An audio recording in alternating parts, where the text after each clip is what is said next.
With our new microtape technology, the Ambrosia has all the power of a regular computer, all in the palm of your hand. Apple, the power to be your best.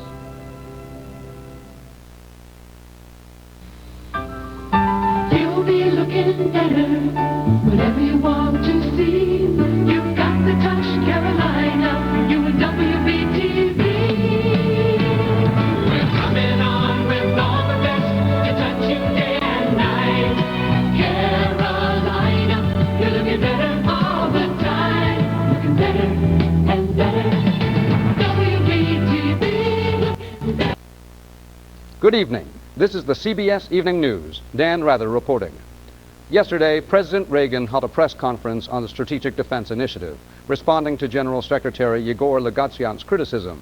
Lugatsyan stated in a plea to the UN Security Council last Monday that the rapidly developing Strategic Defense Initiative violates the 1967 Outer Space Treaty. President Reagan took a firm stance on the matter. I would like to remind the world that SDI is purely a defensive measure. The United States will never put weapons into outer space as per the guidelines of the 1967 Outer Space Treaty. Just as a helmet protects the soldier or a shield protects the knight, SDI will protect the nation. No weapons will be sent into space by this United States on my watch, and it upsets me that the General Secretary would accuse me of such an act.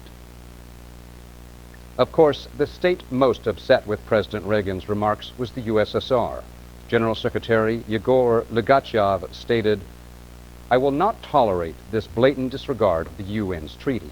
If the United States continues to develop SDI, then the 1967 treaty will be completely redundant. Why should the United States be exempt from this?" U.S. officials are unable to confirm that the Soviet Union has officially renounced the treaty.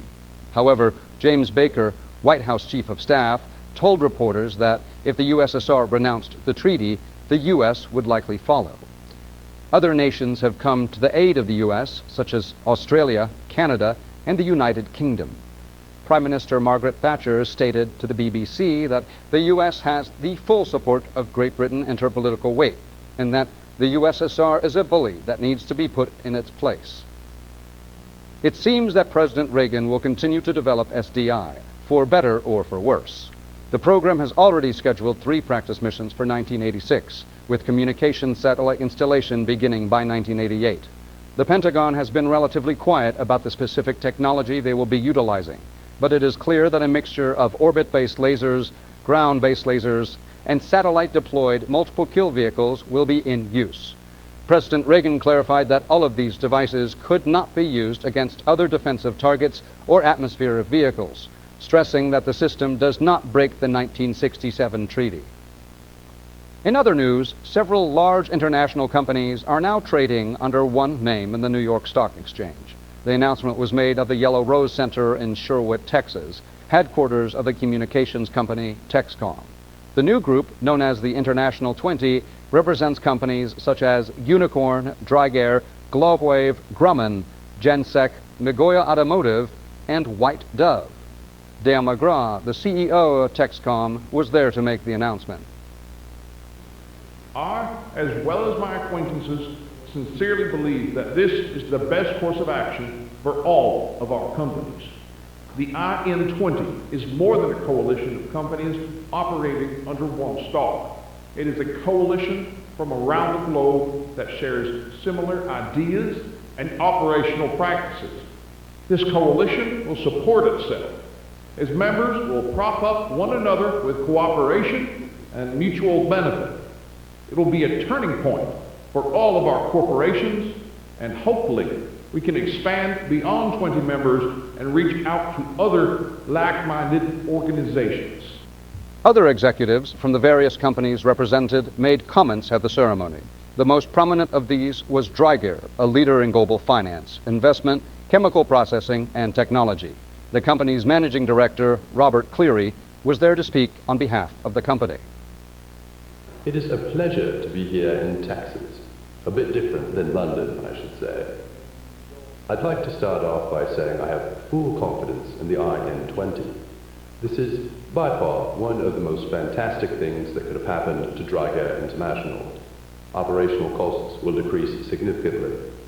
For example, we can now install refining equipment from Ayers Dynamics at a cheaper rate, and security management systems can be controlled much more reliably through our trusted partner, Gensec. It is truly a union of perfect solidarity. The IN-20 has united partners all across the globe, from Norway, Spain, and Italy, to Mexico, Singapore, and Australia. The IN-20 will begin trading in New York on the 8th, with the Alma Bra striking the opening bell. The U.S. corporation Columco, however, will not be represented, even though they are one of the founding companies.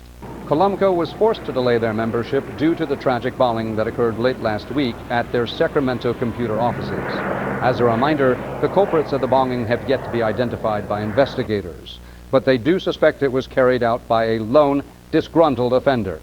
This came at a chaotic time when the company was already reeling from lower trading due to their announcement that they would not be switching to analog microtape processing. It is unclear whether they will continue with the IN-20 or not.